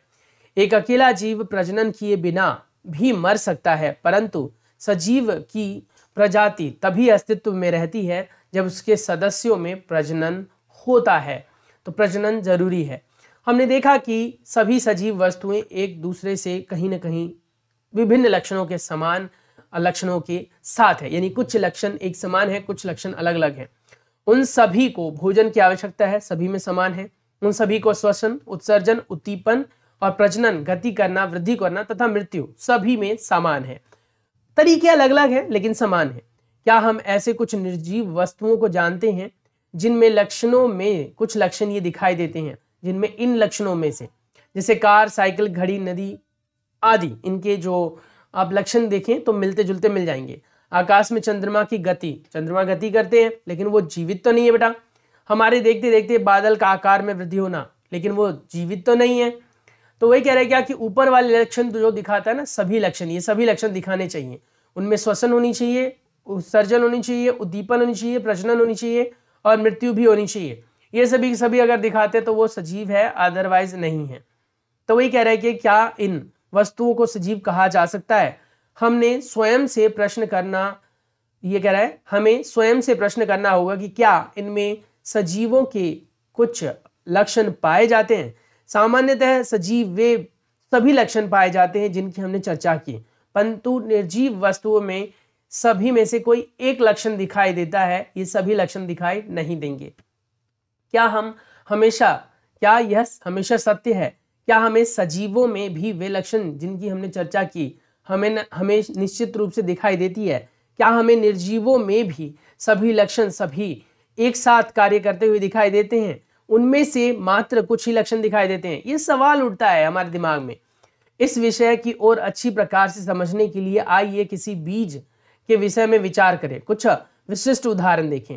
उदाहरण के लिए मूंग के बीज के बारे में क्या होता है, यानी मूंग के बीज के बारे में क्या होता है? क्या यह जीवित है? यह एक दुकान अथवा भंडार में महीनों तक रखा जाता है तथा इनमें कोई वृद्धि नहीं होती अथवा जीवन के कुछ अन्य लक्षण भी नहीं दिखाई देते, परंतु जब हम इन्हें मिट्टी में दबाकर सींचते हैं, पानी देते हैं, तो ये पौधा बन जाता है। क्या महीनों तक एक दुकान में रखे बीज को भोजन की आवश्यकता नहीं थी अथवा इनमें उत्सर्जन या वृद्धि या प्रजनन नहीं हुआ? तो ये सवाल उठता है।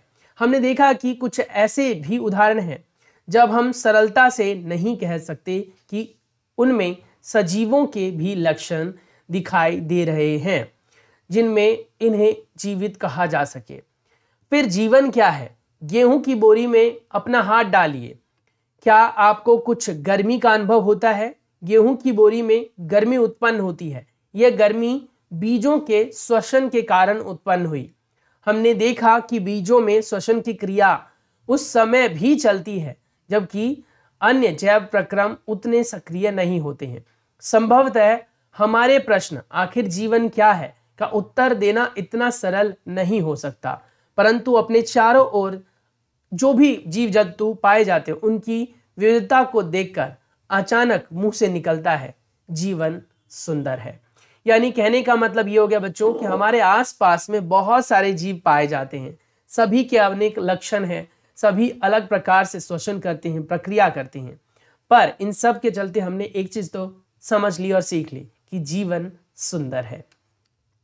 अब हमारे पास प्रमुख शब्द, अनुकूलन किसे कहते हैं? जलीय आवास क्या है? जैव घटक। अनुकूलन वो प्रक्रिया है बेटा जिसमें कोई भी जीव जो है वो कई वर्षों तक एक जैसी क्रिया कर करके अपने शारीरिक अंगों में, अपने जीवन के तरीकों में बदलाव लाता है जिससे वो प्रकृति का हिस्सा बना रह सके।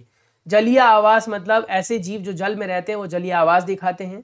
जैव घटक उन घटकों को कहा जाता है जो जीवित वस्तुओं जैसे जीव जंतुओं आदि से बने हुए।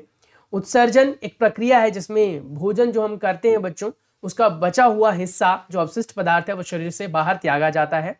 वृद्धि एक विशेषता है जीवित वस्तुओं की, जो वस्तु जीवित है वो वृद्धि और विकास दिखाते हैं। आवास क्या है? जिन स्थानों पर हम रहते हैं उन्हें आवास कहते हैं। सजीव जो सजीवों के लक्षण दिखाते हैं जैसे कि चलना फिरना, खाना खाना, उत्सर्जन करना, प्रजनन करना, वृद्धि विकास, ये सब दिखाते हैं, उन्हें सजीव कहते हैं। प्रजनन क्या है? अपनी जैसी संतति को उत्पन्न करना जिससे कि निरंतरता हम बनाए रख सके अपने आप की इस धरती पर, उसे प्रजनन कहते हैं।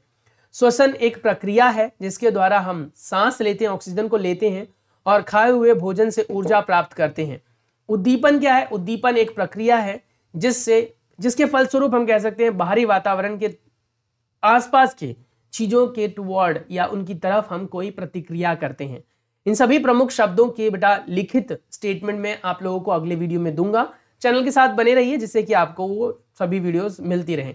और हाँ, आने वाले दिनों में हम क्वेश्चन आंसर्स को भी परफॉर्म करेंगे। ये सब बातें आपको पता है। अगर आप लोगों को क्वेश्चन आंसर्स याद करने हैं तो वो भी मैं आपको समझाऊंगा। साथ ही मैं एक रिवीजन वीडियो बनाऊंगा जो इतनी लंबी नहीं होगी, पर हाँ शॉर्ट में मैं सारी बातें आपको जल्दी ही समझा दूंगा।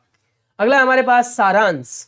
किसी स्थान का परिवेश, पौधे, जंतु जो जीव रहते हैं उनको हम आवास कहते हैं। विभिन्न प्रकार के पौधे एवं जंतु एक ही आवास में एक साथ रह सकते हैं। पौधे और जीवों के विशिष्ट लक्षण एवं स्वभाव जो उन्हें एक आवास विशेष में रहने के अनुकूल बनाते हैं, अनुकूलन कहलाता है। आवास अनेक प्रकार के होते हैं, परंतु सामान्यतः स्थलीय यानी जमीन, जलीय यानी कि जल में वर्गीकृत किया गया है। विभिन्न आवास में सजीवों के अंदर विविधता पाई जाती है। पौधे, जंतु और सूक्ष्म जो जीव हैं वो जैव घटक के हिस्से हैं। चट्टान, मिट्टी, वायु ये सब बेटा अजैव घटक के हिस्से हैं।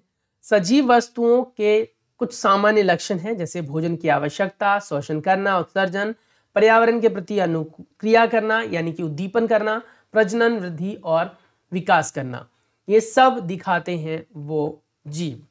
तो अगले क्लास के अंदर हम अभ्यास के प्रश्न उत्तर के बारे में बात करेंगे। मिलता हूं मैं आप लोगों से अगले वीडियो में, तब तक के लिए अपना बहुत सारा ख्याल रखिए। चैनल पर पहली बार आए बेटा तो चैनल को लाइक, शेयर, सब्सक्राइब करना बिल्कुल ना भूलें। और अगर आपको लगता है कि ये चैनल आपके लिए काम का है तो दोस्तों को भी रेकमेंड जरूर करें। एंड यस, ये वीडियो थोड़ी सी लंबी हो गई है जो हमने अब तक कवर की। लगभग ये अब तक जितनी भी वीडियोस मैंने डाली उसमें सबसे लंबी वीडियो है ये। और इससे आपने ये सीखा होगा कि किस प्रकार से हम जो जीव जंतु है वो विशेष प्रकार की प्रक्रिया करते हैं, उद्दीपन करते हैं, वृद्धि विकास करते हैं, प्रजनन क्यों जरूरी है, आवास किसे कहते हैं, हर एक जीव अलग प्रकार से बच्चों को पैदा करते हैं, बच्चे पैदा क्यों होती हैं, ये सब हमने जान लिया। मिलता हूँ नेक्स्ट वीडियो में क्वेश्चन आंसर्स के साथ ही कुछ एक्स्ट्रा क्वेश्चंस के साथ भी जो आपके अभ्यास के प्रश्न नहीं है बेटा, उनके अलावा प्रश्न और जो प्रश्न अमूमन आपसे एग्जाम में पूछे जाते हैं। तो बस अपने आप को यस तो समझ रहे हो ना क्या करना है, फटाफट कर लेना है इसको और रिवीजन वीडियो में थोड़ा सा हम डिटेल में समझ लेंगे। चलिए समझते हैं नेक्स्ट वीडियो में इसके आगे। Take care, bye bye.